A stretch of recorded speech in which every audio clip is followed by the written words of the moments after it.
Señoras y señores, muchísimas gracias por continuar con nosotros en su revista Tele15. Hoy vamos a hablar también un poco, ya hablamos un poco de las exportaciones, pero hoy vamos a hablar de un tema que siempre es importante: salud, especialmente salud pública.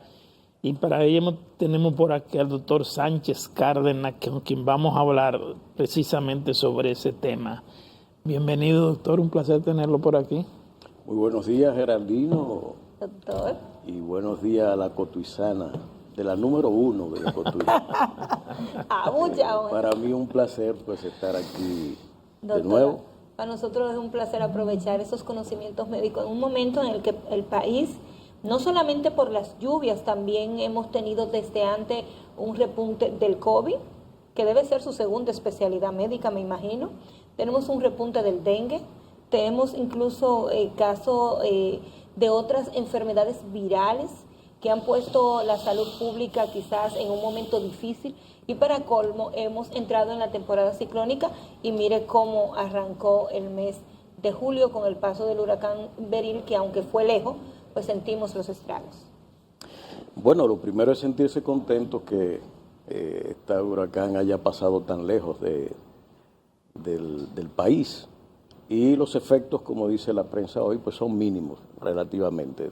Eso es una buena noticia, pero la mala noticia es que para esta fecha ya un huracán 5, grado 5, es una mala noticia también, que apunta desde mi punto de vista al tema del cambio climático. De qué manera se están produciendo y se producirán en el futuro eventos catastróficos de esta naturaleza, es decir, de la naturaleza.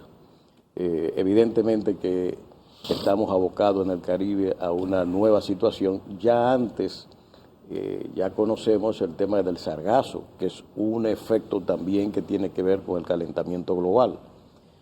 En términos de estas aguas y estas cosas, hay un elemento que hay que tomar en cuenta, sobre todo en las partes agrícolas, porque desde el punto de vista de la salud hay elementos que se incrementan en los periodos de lluvia, como es la leptospirosis.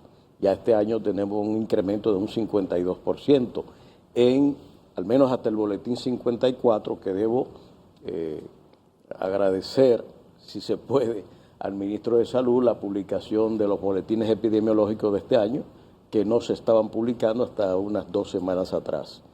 De manera que esto es una buena noticia. ¿Se perdió un numerito en ese tiempo o estamos actualizados? Todos los números, porque no había un solo boletín del 2024. Lo actualizaron. Lanzaron 15 boletines de golpe y ya vamos en el 24, de manera que vamos actualizando. Y esto es una parte importante porque la gente no entiende la importancia que tiene la información pública en materia de salud para que la integración de la sociedad en la prevención se pueda realizar, incluso tomando medidas ante riesgo. Está lloviendo, sabemos que hay mucha leptospirosis, pues lógicamente si la gente tiene buena información va a tomar sus previsiones. Estamos en malaria, por ejemplo, San Juan está un foco extraordinario de malaria que no existía anteriormente, con más de un 400% de incremento, perdón, 250% de incremento. De manera que todas estas cosas son importantes para que la gente tome sus previsiones. De dengue ya sabemos que estamos en un año también, así como este ciclón que decía, un año espectacular. Al boletín, la semana 23, se habían producido 2.842.000 casos de dengue en las Américas. El año pasado entero fue de 4.6. De manera que, fíjense ustedes lo que esto está significando.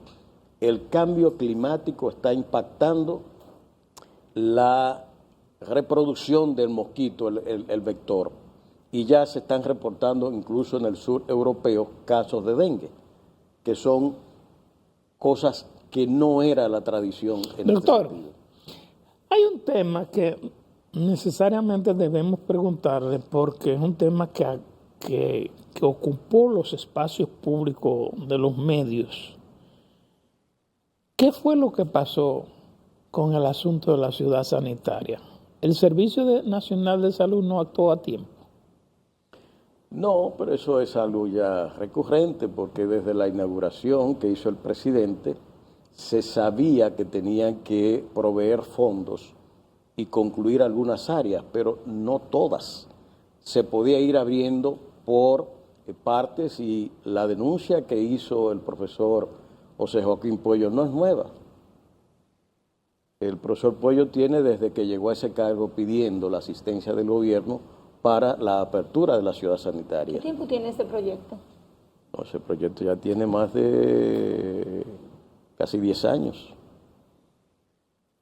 De manera que, fíjese usted... ¿De quién es el error? ¿Del presidente de la República que no dio los fondos necesarios? ¿O del Servicio Porque Nacional de había Salud? un nudo legal, alegaban ellos, Sí, que no le que le un problema impedía con la trabajar. constructora. Pero de buenas a primeras aparecen y ya la semana están trabajando. Bueno, eso le dice a usted precisamente, pero la pregunta es, ¿y se necesitan 4 años para desenredar ese nudo en una cosa tan importante para la salud nacional? Aquí hay algo. Primero, no se arregla en los tribunales, sino en el Ministerio de Vivienda. De manera que hubo un arreglo y ya las cosas van caminando según la información pública. Lo que es claro es de que no se prestó atención en los 3 años anteriores a concluir una institución que fue inaugurada por el presidente de la República. Pero usted fue ministro de Salud y aquí hay algo que la población quizá también se puede confundir. La salud en el país está dividida. Una responsabilidad del ministerio, otras responsabilidades del servicio. ¿De quién es la responsabilidad de ese centro? Bueno, es que hay dos cosas. Quien construye no es el servicio ni es el ministerio. Son instituciones, en este caso, del Ministerio de Vivienda o ISOE, que son los que hacen las construcciones y terminan y entregan al Ministerio de Salud Pública. O ISOE no existe ya. Exacto, pero ahora es vivienda. Entonces, una vez que el ministerio la recibe, la pone en mano inmediatamente del Servicio Nacional de Salud, que se recibe la obra. Pero y se pone en ejecución. Ahora, ¿por qué el servicio no tenía interés en poner en ejecución? No me parece. Es que faltaban cosas y el propio Ministerio de Vivienda está diciendo que está concluyendo para entregar en unos 40 días las obras. De modo pues que ya sabemos dónde estaba el problema. Doctor, aquí han llegado denuncias, incluso la semana pasada pasamos un reportaje de eso, de deficiencias de camas en los hospitales públicos. Yo particularmente recibí información de una persona que tuvieron que devolverla del Gautier. Después de unas personas que tuvieron 4 días sentados en una silla en el hospital Padre Villini, pero que no habían camas en las emergencias, apenas 4 para todo el que va allí. ¿Usted tiene información de que los hospitales públicos del país, el Servicio Nacional de Salud no le ha proporcionado los equipos que necesita realmente? Bueno, usted ha mencionado 2 hospitales sí, que vienen con problemas ya ancestrales. En el caso del Gautier, me parece que es un hospital que debe ser o demolido y levantar una torre nueva hospitalaria para aprovechar el espacio importante que tiene ese hospital y relanzar el hospital, que es uno de los hospitales que tiene de las mejores plantas de recursos humanos del país. No de ahora, sino que evoca la tradición profesional más importante del país en muchas áreas del servicio de salud. El Hospital Padre Villini viene con toda esta situación y todavía no se pone en movimiento como debiera ser. Los motivos, pues lógicamente se me parecen mucho al tema de la ciudad sanitaria. En el caso del Gautier hubo un acuerdo entre el Servicio Nacional de Salud y los médicos de allí que iban a hacer huelga en 2 ocasiones y todavía no se resuelve. Ha pasado lo mismo en el Moscoso Puello, de manera que hay hospitales que están funcionando muy bien, pero hay otros hospitales como estos que tienen una alta demanda que no están cubriendo las necesidades que se han demandado por parte de la población. O sea, usted plantea que en el caso del Gautier lo correcto sería demolerlo y hacer una especie de ciudad sanitaria. O una remodelación importante, porque ese es un hospital tradicional que tiene una infraestructura que incluso creo que puede ser en una parte remodelada y acondicionada, pero ahí no hace mucho se estaba denunciando los problemas que hay en provisión de medicamentos, en provisión de insumos para la prestación de servicios, y la estructura física, creo que eso se ve de lejos. Pero, doctor, Hay una grave deficiencia. Esa emergencia del Gautier es una cosa que da pena. Pero, doctor, si tenemos una situación en lo que va a ser la ciudad sanitaria, no podríamos al mismo tiempo parar un hospital que justamente es para la clase más vulnerable de la República Dominicana y que está en esa zona. ¿No sería mejor que terminemos la ciudad sanitaria y después pensemos en hacer algo con ese hospital? Bueno, pero es que a este gobierno le sobraba el dinero, entendía yo, y que una planificación de mayor inversión que se prometió en el programa de gobierno del PRM, llevarlo a un 4%, por lo menos un 0.5% hubiera permitido que tuviéramos un Gautier remodelado, modernizado, para la salud de la gente que acude a que son gente de bajos ingresos. La ciudad sanitaria fue inaugurada, estaba prácticamente lista y por inconvenientes, pues ya vemos qué es lo que ha pasado. De modo pues que hay inversiones múltiples, porque por ejemplo la René Clan de Santiago es una maternidad que necesita intervención y no se ha hecho. Se entregó el hospital infantil, lo entregamos nuevo, pero ese hospital falta por intervenirse y no se ha hecho una intervención. El Estrella Ureña completo necesita un remozamiento importante porque está en condiciones deplorables. Yo recuerdo que en un momento en el gobierno del Partido de la Liberación Dominicana fueron intervenidos, creo que 56 hospitales al mismo tiempo. Cuando se fue el PLD del gobierno, esos 56 hospitales estaban listos, estaban funcionando bien, se entregaron a la nueva administración del partido de gobierno. Nosotros recibimos 51 y quedaron, bueno, el presidente inauguró a Villahermosa, por ejemplo, en La Romana, inauguró Verón, que fueron recibidos entre 60 y 70%, y así sucesivamente. Hay otros hospitales que se quedaron también en un % avanzado. La misma ciudad sanitaria le faltaba poco dinero. Yo recuerdo que el presidente en la inauguración de la ciudad sanitaria decía que ellos habían aportado 500 millones para la conclusión. No sé si esos 500 millones se ejecutaron o están dentro de los que se van a cumplir ahora con esta terminación. Pero evidentemente de que hay falta de insumos en los hospitales, de eso no hay la menor duda. En la prensa ayer se leía de personas que iban a los hospitales y que recibían una receta y tenían que ir al sector privado a hacerse hasta un hemograma. E imágenes, lo cual es una carencia vieja, pero en hospitales nuevos como los que se entregaron es inaceptable que se esté dando esa situación. ¿No tienen todos los hospitales un área de laboratorio? Absolutamente. ¿Y de pero imágenes? Una cosa es que el laboratorio tenga insumos.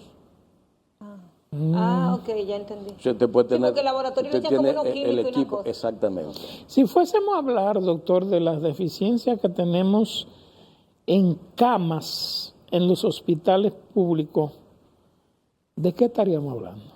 Mire, en el Sistema Nacional de Salud como sistema hay un serio dilema en la parte pública. Yo no creo que antes se haya visto, como se está viendo ahora, un crecimiento de la inversión privada en materia de salud en la República Dominicana. Hay un florecimiento extraordinario que se está dando precisamente por las deficiencias en la parte pública. Se está dando un fenómeno parecido al que pasaba con la educación, que creó la deficiencia pública, un florecimiento de la educación privada, los colegios. Y la gente no tenía otra cosa que irse a la parte privada. Cuando el 4% llega, inmediatamente se revierte la situación y una cantidad extraordinaria de colegios tuvieron que cerrar. Los profesores que estaban en la parte pública migraron a la parte privada, se fueron a la pública porque tenían mejor protección social, mejores salarios y además todo el tema de la inversión que se hizo en nuevas instalaciones, como nunca en la historia se ha hecho de este país en materia de aulas, pero también los elementos sociales de la educación que se atendieron. Es decir, medíamos el ausentismo, medíamos el bajo rendimiento, la sobriedad y una serie de cosas que tenían que ver y tienen que ver con la problemática social dominicana. Entonces se dio provisión de uniformes, de zapatos, de mochilas, de libros, de desayuno, de almuerzo, de merienda y se inició transporte escolar también en muchas comunidades. Eso le quitó una presión a un estudiante que llegaba con hambre y no prestaba atención. Bueno, en salud estamos padeciendo exactamente lo mismo, un descuido en materia de la inversión que se prometió hacer y no se hizo, y ahora vamos caminando a que la inversión privada sigue creciendo mientras camas y otros insumos que necesita la atención siguen deprimidos. Esa es la realidad que estamos viendo dentro del Sistema Nacional de Salud. ¿Usted entiende que eso es lo que le ha dado un florecimiento a los centros privados de salud? Sin lugar a dudas. Es decir, la demanda es única. Es única. Yo quiero Si los hospitales tienen las condiciones físicas, las instalaciones, los insumos, la calidad que tienen, vaya a la maternidad de la Altagracia, que se entregó en el gobierno del presidente Medina. Aquello parece una clínica todavía hoy. Y ahí hay gente hasta de clase media que va a tener su parto. ¿Pero por qué? Por la calidad de la atención que va mejorando y las instalaciones que hay. Pero yo tengo entendido, doctor, que lo que tiene que ver con la construcción de hospitales, habilitación de cama, habilitación de insumos, personal médico, técnico, todo eso es competencia del Servicio Nacional de Salud, ¿no es así? Eso es correcto. El Servicio Nacional de Salud es el encargado de coordinar la prestación de servicios. El regulador es el Ministerio de Salud Pública, que es el rector de todo el sistema público y privado. Además, el ministro de Salud es el presidente del Consejo del Servicio Nacional de Salud, es el presidente de SENASA en el área de financiamiento de la parte pública. De manera que todo el sistema está articulado de esa manera. En las operaciones diarias, el Servicio Nacional de Salud es el responsable de mantener la provisión de camas, de mantener la provisión de medicamentos, de insumos y equipos, y mantener la reparación de los equipos que tradicionalmente, por descuidos y fallas en gerencia, se dan daños muchas veces intencionales en equipos nuevos, pero que al corto tiempo ya están deteriorados. Doctor, usted es miembro del Comité Central del PLD y hay probablemente una reforma a la Ley de Seguridad Social. ¿Qué ustedes ya tienen concebido lo que podrían plantear para esa reforma? Eso se llevó al CES en aquella reunión que se pidió como diálogo, pero que al final fue un momento de distracción que no concluyó casi todas las comisiones. La oposición tuvo que retirarse porque el gobierno no tuvo un planteamiento. Ya en ese momento la Ley de Seguridad Social estaba en el Congreso. Y todavía a 4 años no tenemos una nueva ley. No se ha abierto la discusión, no se han convocado a todos los actores para discutir en el Congreso la reforma.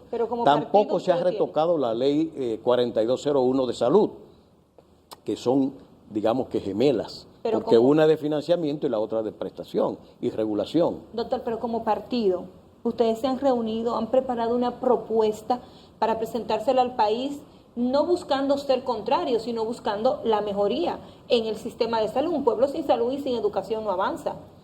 Nosotros lo hemos planteado, ¿cómo no? O sea, las secretarías del partido, tanto de Seguridad Social como de Salud, hemos levantado la voz en cada uno de esos renglones. Y en ese campo, la secretaría que tiene que ver con esto, llevó sus posiciones al CES. Aquello se diluyó, no se usó, porque se supone que las conclusiones del CES son llevadas al Congreso con fines de impactar el diseño de la nueva ley. Pero también no se ha llamado para una discusión más abierta. Yo creo que el Congreso tiene que llamar ahora a los partidos políticos para que presenten sus posiciones y la discusión sea abierta, transparente ante la población, que es la que está sufriendo los problemas de la ley 8701 por el financiamiento, porque evidentemente de que la ley ya se agotó y no ha logrado el propósito de satisfacer la demanda de financiamiento de la prestación de salud. No me meto en la parte ya de lo que son pensiones. Pero ¿por qué ustedes no la promocionan como partido en el sentido de que quizás la propia ciudadanía sienta la empatía necesaria en un tema tan importante como es la salud?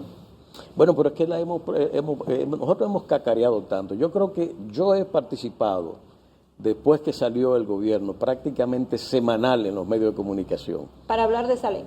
De salud sobre todo, que es a lo que yo habitualmente vengo, porque es la responsabilidad dentro del PLD de la salud. Y me he pasado estos 4 años clamando, para disgusto muchas veces de gente que no entiende lo que es en un sistema democrático el papel que nosotros jugamos y que tenemos que jugar ante la población.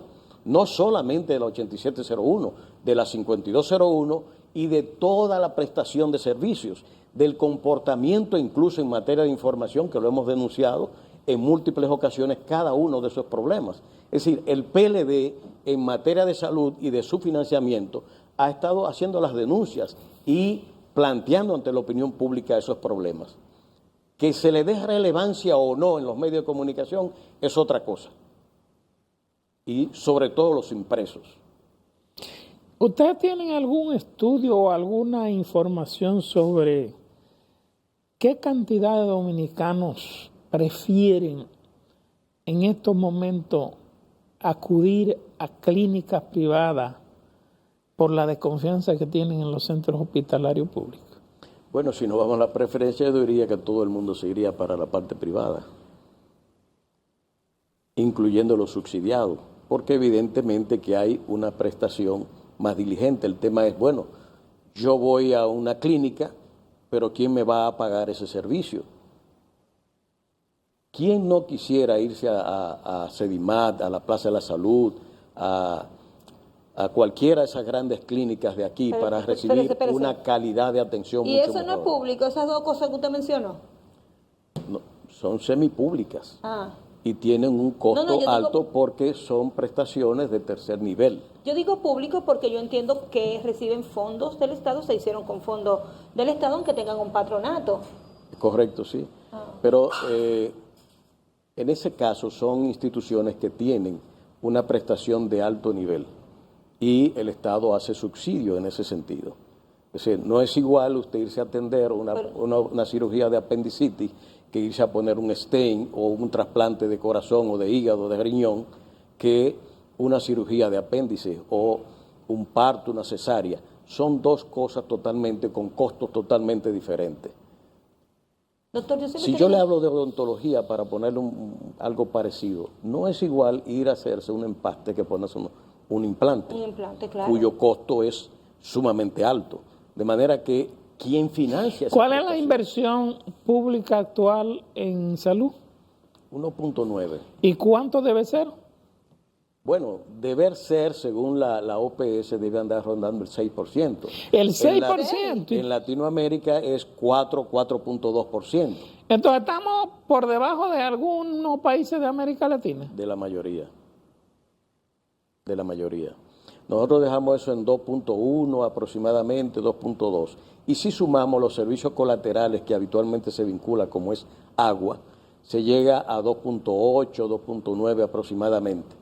Pero como educación tiene un por ciento, así como educación tiene un 4, salud tiene un por ciento. No, son fondos y presupuestos diferentes. Okay. Son diferentes. Salud tiene un renglón que dedica para educación y promoción de la salud y prevención. Hay un tema para la seguridad social. ¿Quién maneja los fondos que la ley 8701 establece para prevención? Yo se lo voy a dejar a ustedes de tarea.